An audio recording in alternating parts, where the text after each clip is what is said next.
Hello beautiful souls. உங்களுக்கு inner child ஹீலிங்க்கு நடுவில் எனக்கு தோணுச்சு I have to talk about money healing அப்படிங்கிறது. மோஸ்ட்லி நம்ம வந்து இந்த ஸ்பிரிச்சுவல் ஜேர்னியில் இருக்கிறவங்க எல்லாருமே வந்து மணியை வந்து கொஞ்சம் எப்படி பார்ப்போம் அப்படின்னா, காசு நிறைய சம்பாதிக்கிறதுக்கு கொஞ்சம் நம்மளே ஒரு ஸ்டாப் பண்ணி வச்சுருப்போம். ஸோ நிறைய ஃபைனான்ஷியல் டிஃபிகல்ட்டிஸ் நம்ம ஃபேஸ் பண்ணியிருப்போம். எவ்வளோ காசு வந்தாலும் அது ஒன்று பல விதமாக செலவாகி போயிடும், இல்லை அந்த ஒரு இன்கம்க்கு ஒரு அபண்டன்ஸ் இருக்காது. வரும் நல்லா காசு, அவ்வளோதான். அதுக்கு மேலே அதுலேயே நம்ம வந்து ரொம்ப சாட்டிஸ்ஃபைட் ஆகிடுவோம். அதுக்கு மேலே நம்ம வந்து நம்மளே ஓப்பன் பண்ண மாட்டோம். நான் வந்து இந்த மணி பிளாக்ஸ் பற்றி ஒரு வீடியோ போட்டிருக்கேன், அதை பாருங்கள். Definitely it will help you. அது வந்து டெல்ஸ் ஹவு திஸ் பிளாக் கம்ஸ், எதனால் வருது, எப்படி நீங்கள் செல்ஃப் டாக் பண்ணுங்கள், கிளியர் பண்ணுங்கள் அப்படிங்கிறதெல்லாம் சொல்லியிருக்கேன்.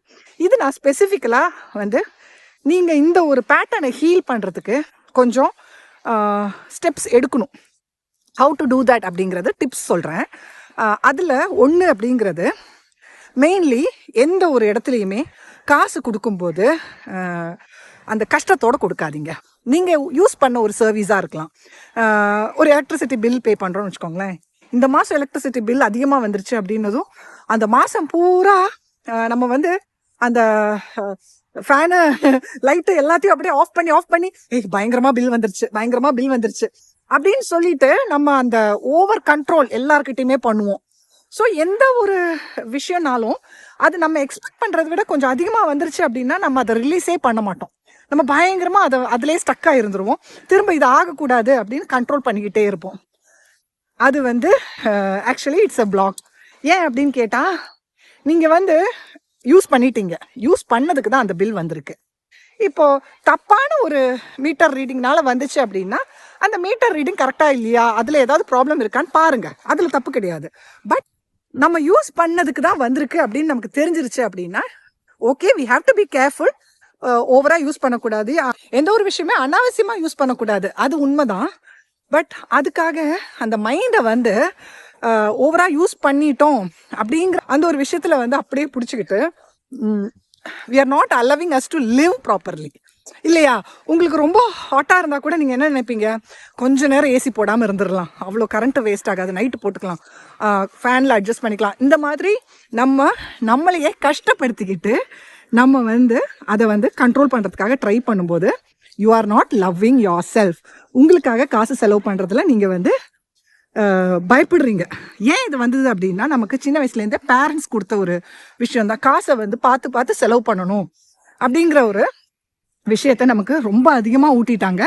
ஏன்னா எல்லாருமே கொஞ்சம் ஒரு நார்மல் ஒரு மிடில் கிளாஸ் ஃபேமிலியில் தான் இருந்திருப்போம். ஸோ அந்த ஒரு middle class way of thinking எப்படின்னா, எப்படியாவது இருக்கிற காசில் நம்ம நல்லா வாழ்ந்துடணும் அப்படின்னு தான் நினைப்பாங்க. தப்பு சொல்லவே இல்லை நான். ஆனால் அந்த ஒரு மிடில் கிளாஸ் தாட்லேயே நம்ம இருந்துட்டோம் அப்படின்னு சொன்னால் we won't come out of it. abundance வரணுமா, லைஃபு ஹாப்பியாக இருக்கணுமா, டிஃப்ரெண்ட்டான ஒரு பிளேஸில் நம்மளையே பார்க்கணுமா அப்படின்னா you have to come out of it. So எந்த ஒரு விஷயத்துக்கும் ஸ்பெண்ட் பண்ணதில் கவலையே படாதீங்க.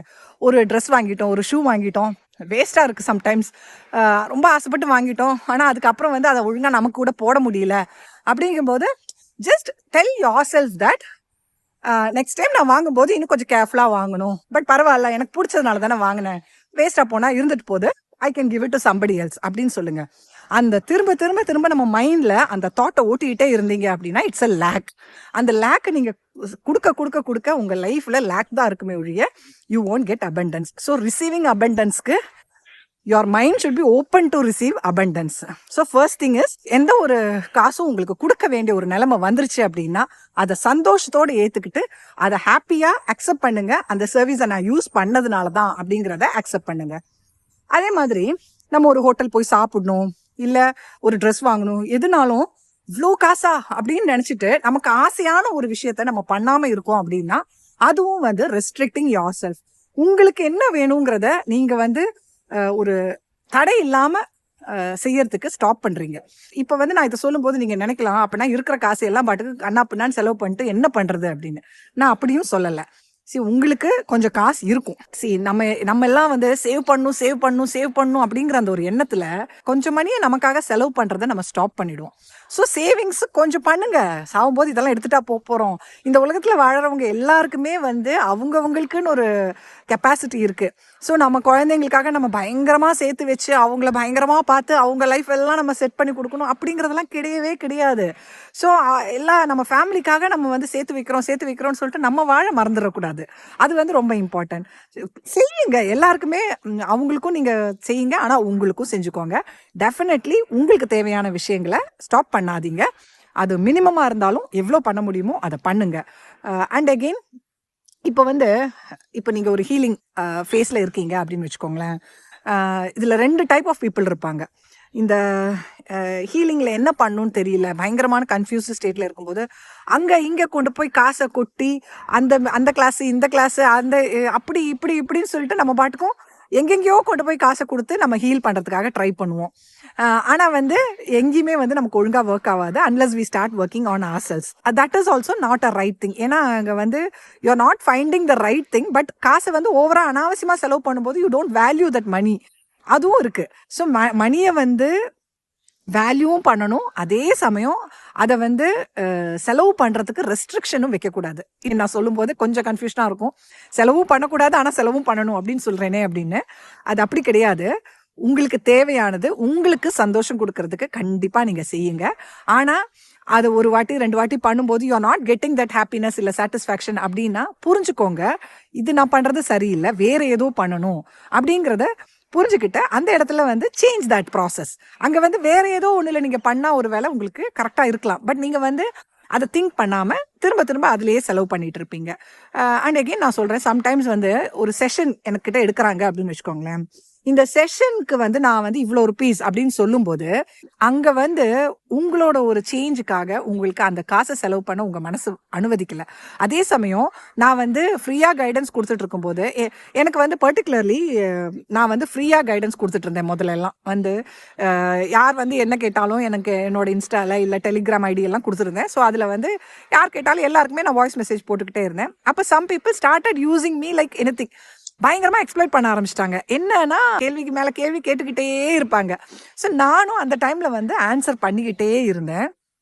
And after some days I understood that என்னோட டைமுக்கு ஒரு வேல்யூ இருக்குது, ஐ கேனாட் டூ தட். அதுக்கப்புறம் வந்து நான் சொன்னேன், இனிமேல் இது இவ்வளோ டவுட்ஸ் இருக்குது அப்படின்னா ஒரு செஷன் எடுத்துக்கோங்க, நம்ம வந்து செஷனில் பேசலாம் அப்படின்னு.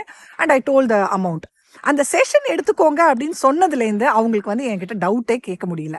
ஸோ அங்கே வந்து அவங்க என்கிட்ட டவுட் கேட்க வேண்டாம், எதுவுமே இல்லை. அது பர்சனலி எனக்கு அங்கே எந்த பிரச்சனையும் கிடையாது. பட் ஆனால் அங்கே என்ன தெரியுமா, மணி அந்த இடத்துல அவங்களுக்கு அபண்டன்ஸ் கிடைக்கிறதுக்கு உண்டான சான்ஸ் கிடையாது. வை? பிகாஸ் ஃப்ரீயாக கிடைக்கிற எதையும் எனக்கு வேணும், ஆனால் நான் வந்து ஒரு காசு கொடுத்து எனக்கு வேல்யூபிளான ஒரு விஷயம் எடுத்துக்கணும் அப்படின்னா என்னால் முடியல. அப்படிங்கும்போது நமக்கு அங்கே காசு செலவு பண்ணுறதுக்கு நம்ம வந்து ஸ்டாப் பண்ணுறோம் நம்மளையே. If you do that you are not going to attract abundance. ஏன்னா அதே விஷயம் உங்களுக்கு ஃப்ரீயா கிடைச்சப்போ நீங்க அக்செப்ட் பண்ணிக்கிட்டீங்க, ரொம்ப சந்தோஷப்பட்டீங்க, எனக்கு 100 தேங்க்யூ சொன்னீங்க. ஆனா அதுல வந்து காசு பே பண்ணணும் அப்படிங்கும் போது ஏன் உங்களுக்கு ஸ்டாப் ஆச்சு அப்படின்னா பயப்படுறீங்க, காசு செலவாயிடுமே அப்படின்னு பயப்படுறீங்க. ஸோ உங்களோட ஒரு பர்சனல் க்ரோத்துக்காக காசு செலவு பண்ணாமல் ஃப்ரீயாக கிடைச்சா மட்டும் நான் க்ரோ பண்ணிக்கிறேன் அப்படின்னு நினச்சா it is stopping your abundance. அங்கே வந்து உங்களுக்கு lack, you won't get that. So இந்த மணியை ஹீல் பண்ணணும் அப்படின்னா நீங்கள் செலவு பண்ணி தான் ஹீல் பண்ணணும், அனாவசியமான செலவை கண்ட்ரோல் பண்ணி தான் ஹீல் பண்ணணும். அதே மாதிரி காசு நமக்காக செலவு பண்ணும்போது நீங்கள் அந்த பயத்தை எடுத்து தூக்கி போட்டுட்டு, ஐயோ என் காசு செலவாகி போயிடுமே, எனக்கு நாளைக்கு இல்லாமல் போயிடுமே, நாளைய பற்றின கவலை இருக்கிறதுனால தானே நீங்கள் வந்து அந்த காசை செலவு பண்ணுறதுக்கு பயப்படுறீங்க. ஸோ எனக்கு இப்போ வந்து அந்த ஃபியூச்சரை பற்றின ஃபியர் கிடையாது.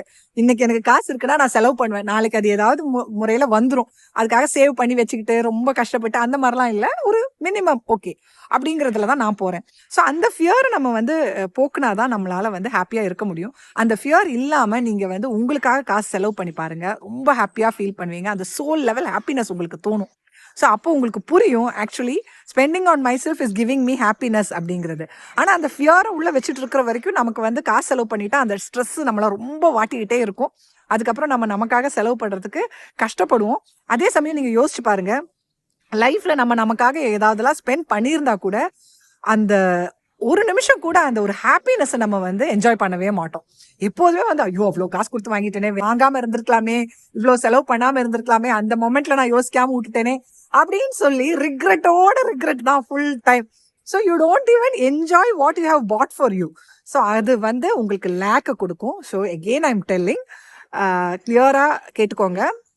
மணியை ஹீல் பண்ணணும் அப்படின்னா you must be ready to spend for your self which will make you happy. உங்களுக்கு என்ன சந்தோஷம்? எனக்கு வந்து நான் சொல்லியிருக்கேன் இல்லையா, நான் ட்ராவல் பண்ணுறது எனக்கு ரொம்ப பிடிக்கும் அப்படிங்கிறதுனால ட்ராவலுக்கு நான் வந்து ஸ்பெண்ட் பண்ணுவேன். அதே மாதிரி எனக்கு சில ட்ரெஸ்ஸஸ்ஸு, சில ஷூஸு அதெல்லாம் எனக்கு ரொம்ப பிடிக்கும். ஸோ எனக்கு பிடிக்கும் அப்படிங்கிறதுனால நான் வாங்கிடுவேன். முன்னாடிலாம் இதை வாங்கும்போது இதே மாதிரி தான் எனக்கு முன்னாடியும் இந்த ஒரு இது இருக்கிறனால நடுவில் வாங்கிடுவேன். வாங்கினதுக்கு அப்புறம் ரொம்ப குற்ற உணர்வு, கில்ட்டியா ஃபீல் பண்ணிக்கிட்டே இருப்பேன். ஆனா இப்போ வந்து அப்படி கிடையாது. வாங்கிட்டேன், எனக்காக வாங்கிட்டேன், நான் யூஸ் பண்றேன். என்ன இருந்தா என்ன, நாளைக்கு செத்து போயிட்டா எதுவுமே வந்து என்ஜாய் பண்ணாம நான் பாட்டுக்கு போயிடுவேன் இல்லையா. ஸோ அதை விட I have done what I wanted to. நான் காசு சம்பாதிச்சு நான் வாங்குறேன். அதுல வந்து நான் மற்றவங்களுக்கு யாருக்குமே ஆன்சர் பண்ண வேண்டிய அவசியம் கிடையாது. I have to answer only to my self இல்லையா. ஸோ நீங்க வந்து உங்களுக்கு ஹாப்பினஸ் கொடுக்குற எந்த விஷயத்தையும் பிளாக் பண்ணாதீங்க. பர்டிகுலர்லி மணியை நினைச்சிட்டு பிளாக் பண்ணாதீங்க. எனக்கு வந்து தெரியாது உங்களுக்கு என்ன ஹாப்பினஸ், என்ன விதத்துல உங்களுக்கு காசை வந்து செலவு பண்ணணும் அப்படிங்கிறது. அதே மாதிரி இன்னொன்று நான் சொல்றேன், நம்மக்கிட்ட நிறைய காசு இருந்தா அது வந்து மற்றவங்களுக்கு நம்ம கொடுக்கணும். என்கிட்ட இருக்கிற காசை நான் இன்னொருத்தங்களுக்கு கொடுக்கல அப்படிங்கிறதுனால நீங்க வந்து உங்களையே தப்பா நினைக்காதீங்க. காசை வந்து நம்மக்கிட்ட இருக்குங்கிறதுக்காக அதை எல்லாருக்கும் கொடுக்க முடியாது. அப்படின்னா இந்த உலகத்துல காசு இருக்கிறவங்க எல்லாருக்கும் கொடுத்துட்டு இருப்பாங்க. ஸோ எல்லாரும் ஈக்குவல் ஆயிடுவாங்க, அப்படிதானே? அது கிடையாது இல்ல. ஸோ இப்போ இன்னொரு பிரச்சனை இருக்கு இந்த மணியில. நம்ம கிட்ட கொஞ்சம் நல்ல காசு இருக்கு அப்படின்னா வேற யாராவது வந்து கேட்டாங்க அப்படின்னா நம்ம வந்து நம்ம தேவைக்காக நம்ம கொடுக்காம இருப்போம். அதுக்கப்புறம் நமக்கு உடனே கில்ட்டியாக ஃபீல் பண்ணுவோம், கொடுத்துருக்கலாம், அவங்க தேவைக்கு தானே கேட்டாங்க அப்படின்னு சொல்லி. அந்த மாதிரியும் நீங்கள் நினைக்க வேண்டிய அவசியம் கிடையாது. இந்த உலகத்தில் இருக்கிற எல்லாரோட தேவையும் உங்களால் பூர்த்தீகரிக்க முடியாது. அண்ட் ஜென்வன்லி உங்களுக்கு தோன்ற ஒரு இடத்துல and definitely if you feel that you want to help பண்ணுங்க. ஆனால் அதை விட்டுட்டு எல்லாருக்கும் நான் காசு கொடுக்கணும், எல்லாரோட பிரச்சனைக்கும் நான் வந்து ஒரு தீர்வு எடுக்கணும் அப்படின்னு நினைச்சீங்கன்னா அதெல்லாம் உங்களால முடியாது. கடவுள் இருக்காரு, அவரு பார்த்துப்பாரு யாருக்கு எப்படி யார் மூலமா காசு கொடுக்கணும் அப்படிங்கிறது. அதனால எல்லாரும் நான் என்னோட ரெஸ்பான்சிபிலிட்டி அப்படிங்கிறத நினைக்காதீங்க.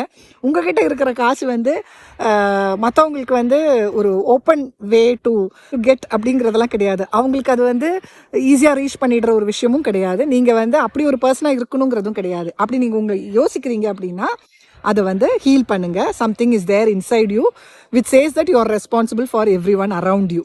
நீங்கள் வந்து you are not responsible for every one around you. முடிஞ்சதை பண்ணுங்க. ஃபர்ஸ்ட் கில்ட் இருக்கக்கூடாது, ஃபியர் இருக்கக்கூடாது, லேக் இருக்கக்கூடாது. மணியை ஹீல் பண்ணணும் அப்படின்னா நீங்கள் வந்து இந்த மூணையும் எடுத்து தூக்கி போடணும். ஈஸி கிடையாது. பிகாஸ் நம்மளோட பேஸ் அப்படிங்கிறது காசை வந்து பார்த்து செலவு பண்ணணும் அப்படிங்கிற ஒரு விஷயத்தில் இருக்கிறதுனால நம்ம கொஞ்சம் லாவிஷாக ஸ்பெண்ட் பண்ணுறதை எப்போதுமே வந்து கண்ட்ரோல் பண்ணுவோம். ஸோ ஒரு தேவையில்லாத ட்ராவல் அப்படிங்கிறதெல்லாம் நமக்கு வந்து அது ஒரு ஆடம்பரம் அப்படிங்கிறத நம்ம நினச்சி வச்சுருக்கோம். ஆனால் அந்த ஆடம்பரத்தை நீங்கள் உங்கள் லைஃப்பில் கொடுக்கல அப்படின்னா உங்கள் லைஃப்பை தேடி ஆடம்பரம் வராது. So what is abundance? Abundance is ஆடம்பரம். ஸோ அந்த அபண்டன்ஸை நீங்கள் அட்ராக்ட் பண்ணணுன்னா ஓப்பன் டு ரிசீவாக இருக்கணும். பயமே இருக்கக்கூடாது. காசு எனக்கு வருமா, இது செலவு பண்ணிட்டா எனக்கு இல்லாமல் போயிடுமா, சேவ் பண்ணலன்னா என்ன ஆகிடும் அப்படிங்கிற பயம் சுத்தமாக இருக்கக்கூடாது. Heal that part. பேக்கில் போனீங்கன்னா சின்ன வயசில் யாரோலாம் இதை வந்து சொல்லி கொடுத்து திணிச்சு வச்சுருப்பாங்க. அங்கே எல்லாம் போயிட்டு தைரியத்தை கொடுங்க அந்த ஒரு இன்னர் சைல்டுக்கு. ஸோ தட் உனக்கு எப்போதுமே இந்த உலகத்தில் இருக்கிற அபண்டன்ஸை ரிசீவ் பண்ணுறதுக்கு உண்டான 100% எலிஜிபிலிட்டி இருக்குது. So you don't have to be afraid of any thing. Don't fear that money will not come to you. 100% உன்னை தேடி வரும், அப்படியே கொட்டிக்கிட்டு வருங்க. அது வந்து ஒரு வே கிடையாது, பல விதமாக நம்மளை தேடி காசு வரும். நான் கண்டிப்பாக சொல்கிறேன், அபண்டன்ஸை வந்து நம்ம ரிசீவ் பண்ணுறதுக்கு எப்போ ஓப்பனாக ரிசீவ் பண்ணுறதுக்கு தயாராகிறோமோ அப்போலேருந்து தான் காசு நம்மளை தேடி வரும். அது வரைக்கும் வந்து நம்ம கஷ்டத்துலேயே தான் இருப்போம். எனக்கு ரொம்ப நாள் எடுத்துச்சு. ரீசெண்ட்லி இப்போ தான் நான் வந்து சொல்லுவேன் கொஞ்சம் வந்து அதில் ஹீல் ஆகியிருக்கேன் அப்படின்னு. ஏன்னா இது எவ்வளோதான் தெரிஞ்சாலும் அதை ப்ராக்டிக்கலி பண்ணுறதுக்கு நமக்கு ரொம்ப கஷ்டமாக இருக்கும். Because we are damned to be ஒரு கஞ்சத்தனமாக இருக்கிறதுக்கு, தேவையில்லாமல் செலவு பண்ணாமல் இருக்கிறதுக்கு, காசு கையில் இருக்கணும் அப்படிங்கிற அந்த ஒரு எண்ணம் அதெல்லாம். So if you really want to heal your money blocks and be in abundance, கண்டிப்பாக நான் சொல்கிறேன் ஸ்பெண்ட் பண்ணுறதுக்கு தயாராக இருங்க. காசு உங்களுக்காக ஸ்பெண்ட் பண்றதுக்கு தயாரா இருங்க. நீங்க யூஸ் பண்ண விஷயங்களுக்கு காசு கொடுக்கறதுல எந்த ஒரு குற்ற உணர்வும் இல்லாம கொடுங்க. யாரையும் வந்து திட்டிக்கிட்டு அவங்களுக்கு வந்து காசு கொடுக்காதீங்க. அது இன்னொரு பெரிய விஷயம். உங்கள்கிட்ட ஒரு சர்வீஸ் நீங்க ஒருத்தங்கள்ட்ட வாங்கிட்டீங்க. அப்ப வாங்கினதுக்கு அப்புறம் வந்து அவங்க வந்து பயங்கரமா சார்ஜ் பண்றாங்க. சம்டைம்ஸ் நமக்கு பல விஷயங்கள் வந்து நம்ம சர்வீஸ்க்கு அப்புறம் தான் நமக்கு தெரியும் இதுக்கு எவ்வளோ காஸ்ட் அப்படின்னு. இப்போ நீங்க ஒரு பியூட்டி பார்லர் போறீங்க, நீங்க எதுவும் கேட்காம நீங்க பாட்டுக்கும் சர்வீசஸ் எல்லாம் பண்றீங்கன்னா, பண்ணி முடிச்சதுக்கு அப்புறம் இவ்வளோ காஸ்ட் அப்படின்னு சொல்லும்போது, ஐயோ செமையா வாங்கிட்டாங்களே அப்படின்னு சொல்லி நம்ம வந்து அவங்கள வந்து திட்டிக்கிட்டே இருப்போம். அங்க வந்து நீங்க அந்த காசு கொடுத்துட்டு அதை திட்டினீங்க அப்படின்னா, உங்களுக்கு வந்து அந்த நெகட்டிவ் எனர்ஜி தான் அந்த மணி ரிலேட்டடா உங்களுக்குள்ள இருக்கும். So money will always feel that இவங்கள்கிட்டேருந்து போறது தான் நல்லது. பிகாஸ் காசு கொடுக்கும்போது பயங்கரமா திட்டுறாங்க அப்படிங்கிற அந்த ஒரு எனர்ஜியை தான் நீங்க கொடுக்குறீங்க. ஸோ நீங்க அப்ப என்ன நினைங்க, அவங்க நம்மளை ஏமாத்திட்டாங்க அப்படின்னா கடவுள் கொடுத்துப்பாரு. என்கிட்ட என்னோட சர்வீஸ்க்கு இவ்வளோ ருபீஸ் கேட்குறாங்க அப்படின்னா நான் சந்தோஷமா அதை கொடுத்துட்றேன். அது அதிகமாக அவங்க அநியாயமா பண்றாங்க அப்படின்னா அவங்களுக்கு உண்டான ஒரு லெசனை கடவுள் பார்த்துப்பாரு. அவங்க கர்மா அவங்களுக்கு. ஆனா நாமளே வந்து நமக்கு நெகட்டிவா கர்மாவை ஆட் பண்ண வேண்டிய அவசியம் கிடையாது இல்லையா? So let people ask money. அதை நீங்க உங்களுக்கு சர்வீஸ் நீங்க யூஸ் பண்ணிட்டீங்கன்னா கொடுத்துருங்க. இல்லை யூஸ் பண்ணலை அப்படின்னா you can choose the best option. அதெல்லாம் நீங்க பண்ணிக்கலாம். ஆனா வந்து எங்கேயுமே திட்டி ஒரு நெகட்டிவ் எனர்ஜியோட மணியை யூஸ் பண்ணாதீங்க. நான் சொல்றது புரிஞ்சிருக்கும்னு நினைக்கிறேன். நான் இதெல்லாம் சொன்னப்போ மெயினான ஒரு விஷயத்த சொல்ல மறந்துட்டேன். நான் வந்து ஹீலிங் பத்தின வீடியோஸ் போடும்போது நிறைய பேருக்கு நார்மலா டாக் தானே பண்றேன், இதுல வந்து ஹீலிங் எதுவும் பண்ணலையே அப்படிங்கிற ஒரு தாட் ப்ராசஸ் போலாம். ஏன்னா நீங்க வெளி உலகத்துல பார்த்தது எல்லாமே வந்து ஹீலிங் மெடிடேஷன், மணி ஹீலிங் அப்படிங்கும்போது உட்காந்து மணி எனக்கு நிறைய வரணுங்கிற மாதிரி மெடிடேஷன் பண்ணுவோம், ப்ரேயர்ஸ் பண்ணுவோம், காசு அப்படியே கையெல்லாம் கொட்டுற மாதிரி நினைச்சுக்கோங்க, தூங்கும் போதெல்லாம் அப்படி நினைச்சுக்கோங்க, காசு உங்ககிட்ட வந்து விழும், எழுதிக்கிட்டே இருங்க, காசு என்கிட்ட நிறைய இருக்குன்னு எழுதுங்க. இந்த மாதிரி எல்லாம் உங்களுக்கு டெக்னிக்ஸ் தான் சொல்லி கொடுப்பாங்க. நான் வந்து இன்னொன்னு சொல்றேன், இந்த டெக்னிக்ஸ்லாம் ஒர்க் ஆகும். But practically it's not that easy to do that. நீங்க டெய்லி உட்காந்து இதை எழுதிட்டு இருக்க மாட்டீங்க. அப்புறம் எழுதும்போது மட்டும்தான் இது மனசுல இருக்கும். அதுக்கப்புறம் விட்டுருவீங்க. இல்லை ஒரு 4 நாளைக்கு இதை மெடிடேஷன் பண்ணுவீங்க, அப்புறம் ஸ்டாப் பண்ணிடுவீங்க.